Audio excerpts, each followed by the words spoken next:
and the Aurora. That's a change. Interesting. Aurora, Zesk, Phoveus for Fnatic Onic. Let's see how this plays out. RRQ now will be forced to expend one ban onto the chip. Earlier, they were still respecting the Fanny for sure, but now they're going to be forced to let go of a Faramis or a Hylos if you're looking still at what they were banning away in game number 1. But we gotta cover this topic real quick, Mirko. Lunox and Harith, what happened here? I thought the Lunox was a surefire win against the Harith. Are players just adapting better? Has there just been a code that's been cracked by the player base on how to play that matchup?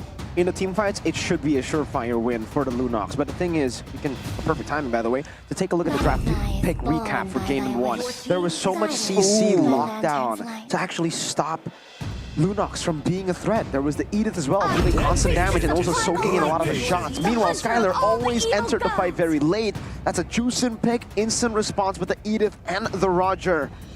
So still utilizing that crazy flex. But the Juicin, we know this for Rins. This is a scary pick for someone like Rins. He knows how to play a backliner, carry as a front line. Exactly. Fnatic Onic, they have the Zushin, but what can they add on to it? Because the Zushin, as good as it is, doesn't operate alone. You still need a lot of help, and technically, in theory, this pick is a great fit for someone like Sans who wants to be crazy, who wants to be in the front line and have all the outside playmaking potential, but the Yve comes through. Rins knows how to play this Yve. We've seen him do it before. Now the range favors him, and I guess there is still the threat of Kyrie on the Nolan. That is the one thing they have to be careful of. But the Yve, I mean, there's so many ways to try and approach this. Yeah, I wonder why they keep on going for the Cho, huh? I mean, it is flex, but the thing is, especially now, we get to see the Yve. That is going to be some anti-CC that he can utilize in the kit. That's the Harith ban as well. Usually you will see that comboed in together with the Nolan. Now it's going to be taken away. The Roger will most likely be a gold lane pick, but hey, since the Jin played it, he got a Savage last time around. Exactly. Against Fnatic Onic in that first leg. So Fnatic Onic definitely puts them in a tough spot now. What to ban, what to ban. That also is a counter pick to the Juicin. We've seen Yve just get tremendous success. Exactly, the wave clear, the damage output, the burst potential that's a lot higher. It's almost like when it comes down to spammability, the Zushin can win with the continuous Lantern Flare. But when it comes to the damage and the utility, when it comes to slows, I feel like the Yve can actually come out on top right here. So with the Lolita banned away by RRQ, were they predicting some kind of... Wow, are they predicting something for Fnatic Onic, or do they themselves want to go for something with good projectiles? The Nathan gets read out by Fnatic Onic. First move for Coach Kez. What's it gonna be? Is it gonna be checked? Matilda.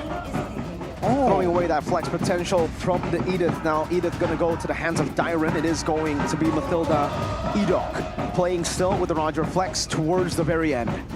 Interesting. Now it's quite annoying for Fnatic Onic. They have the Zushin, but when you think that the Lantern Flare is gonna lift someone up, that's where the guiding wind comes through.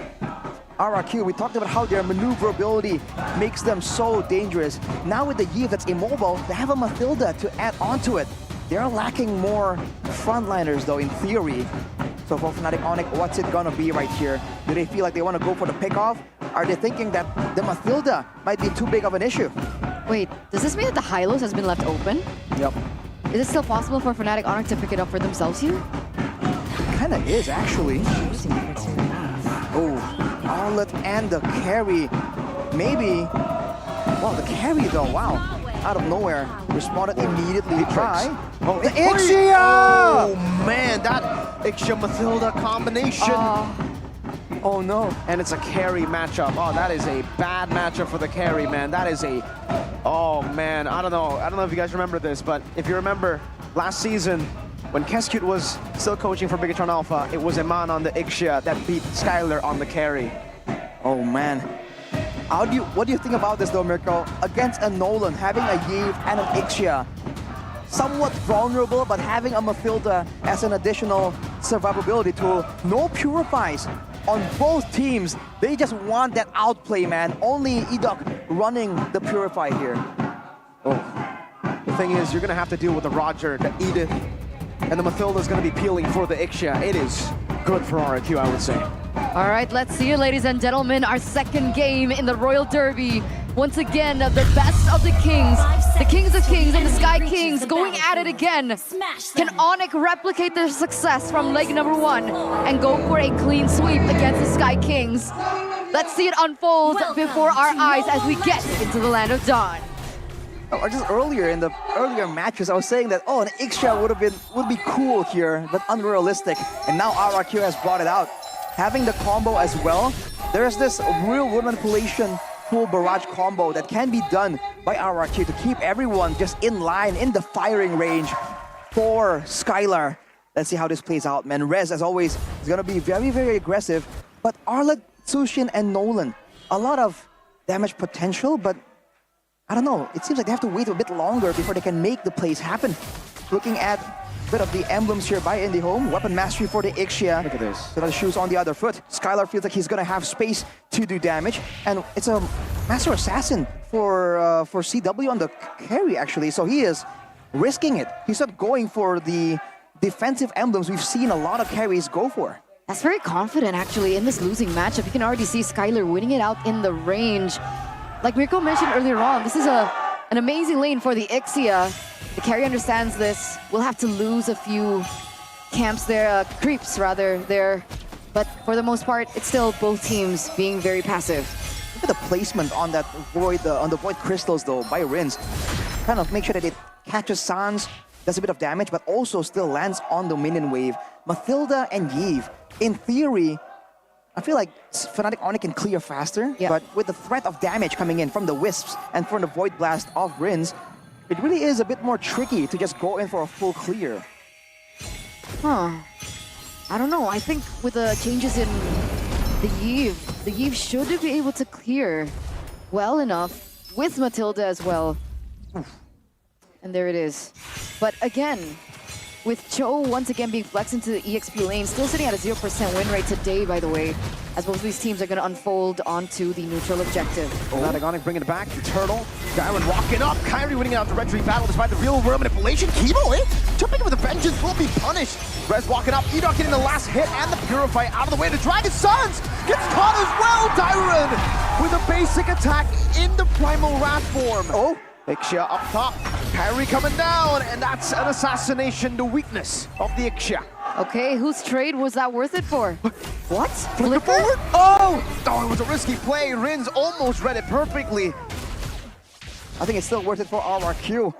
We talked about how RRQ, they were losing earlier in game number 1 because of the Roger difference, but now they have Citizen on that Roger instead. But look at this. ACC just a bit, but remember, there's always that Mathilda. All right. Ooh, Kyrie though. Almost gets another pick off. But again, wow. Big moves coming in from Kyrie on that Nolan. He wants to really flex up those skills.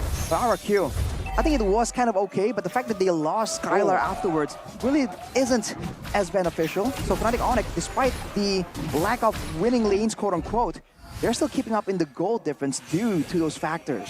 By the way, where are the Sonics in the building? Where are the Fanatics? 18% for Fnatic Onic? Or is that just the overwhelming presence of the Kingdom? I can't tell. I think it's the overwhelming force of the Kingdom. We all know what the Kingdom can do, especially with a team this good. Edok going to be chain CC. The Vengeance coming down. Edok, getting final slash. Look at him. Just corpse in the river. No Purify available just yet. Forced to be kind of, corralled by Sans to enter that neutral objective pit. 20 seconds though, he's gonna be available for the next neutral objective. But look at this, Skylar. Gonna be ganked again, this time 4 members up top. CW able to get that free hit onto the turret. Kyrie doing the same, and say goodbye to that turret goal, man. Turns out it's not a bad lane for CW at all, right? Not with 3 members up there, no. Exactly, and he's going to be able to get a lot of gold there. Should be able to propel him a lot further than Ixia right now. But again, both of these teams corralling against the next neutral objective. It gets reset, but here we go. Pick back now with the real world manipulation placed down. Keyboy's gonna go in with a vengeance. Diamond popping a primal rack. Keyboy with a primal slash. Sutsujin stun lock there. But it is going to be that full barrage as Sutsujin gets the red tree win. That's insane. That's insane. Sutsujin was a level below. Perfect timing, was able to get that kill and then get that level 8 and then win out that retribution against Kyrie, who didn't even use it actually. Edok top of the Lantern Flare. Sutsujin shooting Rez away. Right now, RRQ aren't really tanky enough, and that is exactly why Fnatic Onic, as long as they walk forward together and escort Sans, he is just so deadly there because a single liftoff can kind of get tied into a lot of other things. And later on, when CW gets the items, it's going to be a lot more dangerous when someone is stuck in that Lantern Flare. But for Rinse, already picking up the glowing wand, this means that the healing that Keeper was able to use to survive ever so slightly longer in those fights is going to be cut down by quite a bit. And it's going to slow down the regeneration and augment that poke damage that the Yve can bring to the table. But when it comes down to it, the issue still persists. RRQ don't really have a solid front line. They're forced to just rotate Dairon again and again from the EXP lane to be the main front line in these fights. And that's a problem, right? Because technically Ixia needs that proper setup, right? Even the Yve, wait a second, Dairon? And pull back Rez with a flicker forward there. Good real world manipulation by Rins to catch Rez, and Enoch is right there to pick up the scraps. Well, despite no setup, we know that RQ have the composition for a great counter-engage, and that's exactly what they're working with, especially earlier on before, and Ixia should be able to get this tower in the top side, so RQ are trading rather well.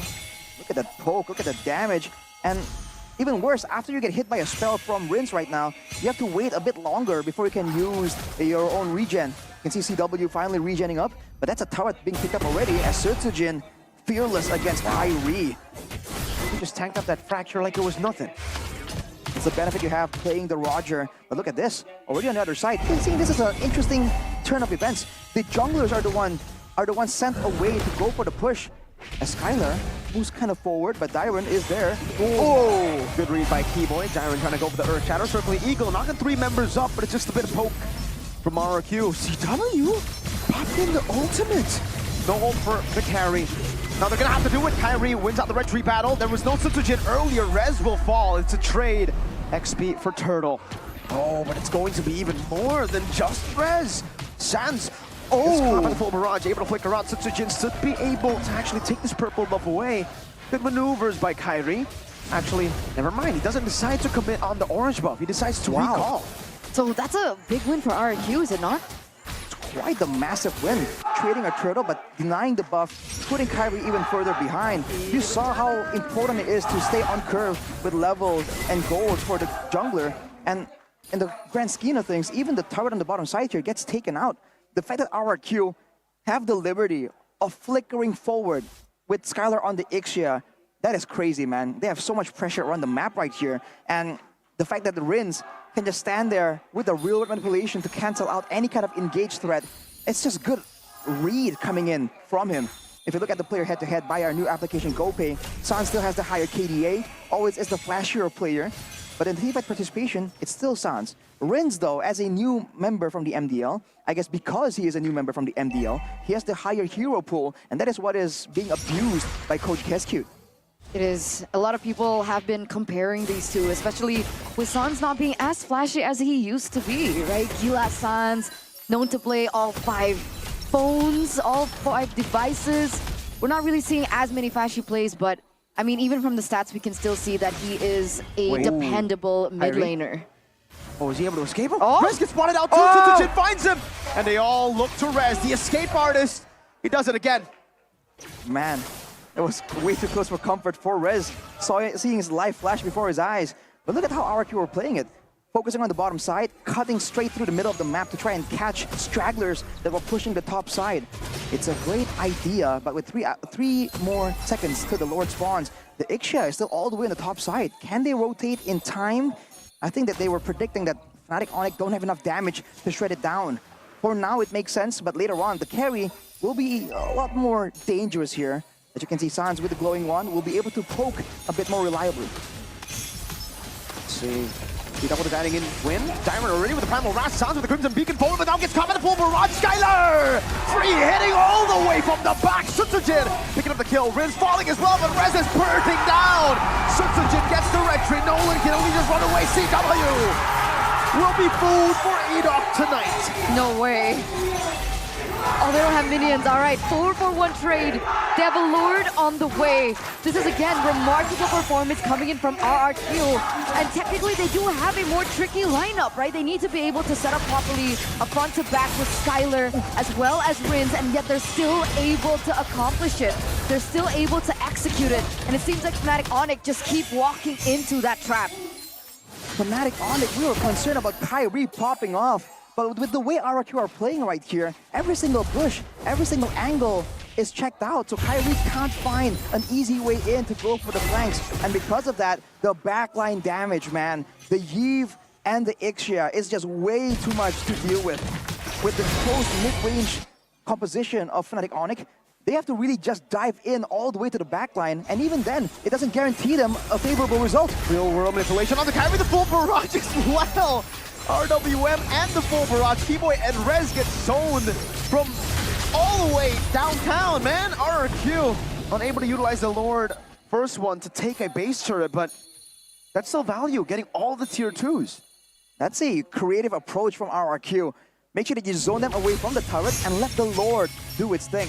They still have full control around the map right here. With no more turrets available, you can see that Fnatic Onic are struggling quite a bit. And with CW still keeping up in farm, but definitely pressured.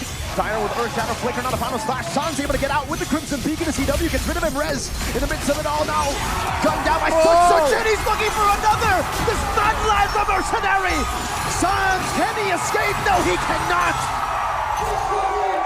He doesn't get the triple kill. But so they are going to be able to push forward again. 3 members from the side of the Sky Kings are eliminated. And that's the inhibitor turret. It looks like they're looking for an end angle. Kyrie going up against Edok, walking up, clearing up the wave. Super Jin now maneuvering forward as well. They won game 1. This could be another sweep. The base is wide open.